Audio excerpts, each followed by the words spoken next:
अरे की पूर्णिया से अइलौ हमर कनिया गे जल्दी चुमावे अरे की जल्दी चुमावे गे मैयो ही जल्दी चुमावे अरे की जल्दी चुमावे गे मैयो जल्दी चुमावे आर की साथ में ये लो साथ में ये लो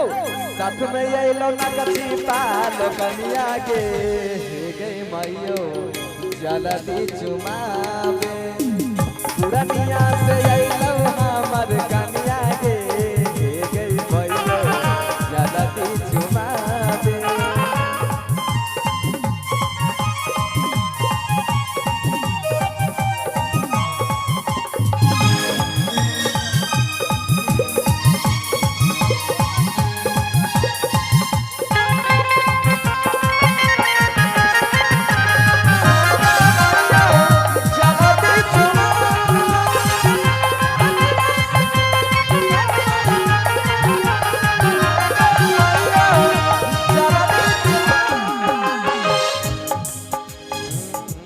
अरे की तोहरा बाप या पाछी गई छी के मोही के ललकौमा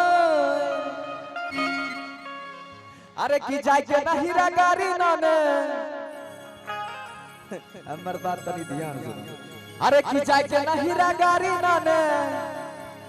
नहीं ते देबो छोड़ हे गे मौगी गे हाय गुण तोर 4-7 बरू बोल जब जब जब पूछे जैसे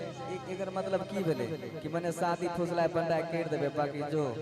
बात पे बात मिलाइ देबे जे हम गाछ बाय ले छी हम लैक छोड़ी केना भी नकारे छै हमें भूलबो नहीं अरे की तोहर बाप या पाछी गई छी के मुही के ललकौमा अरे की जाय के ना हीरा गाड़ी ना में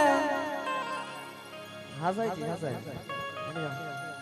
अरे की जाय कि ना हीरा गाड़ी ना ने नाइते देबो छोड़ हे गे मौगी गे त जाय खुन चरसा देबो तोर हे गे मौगी गे तोहर चरसा देबो तोर हे गे मौगी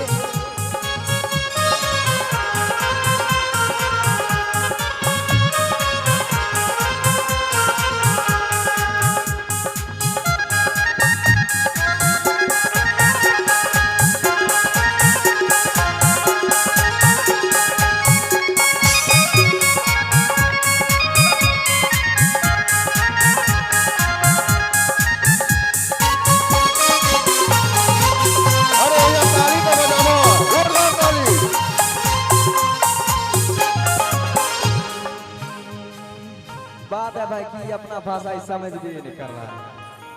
नहीं समझ रहा अपना नहीं समझते मेरा भाषा हम कितना का अपना अच्छा दिल लग जाए रुमाल में वो अभी नहीं कहेंगे क्या नहीं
चला चुमा मना के घोर गेलिए लेके जब घोर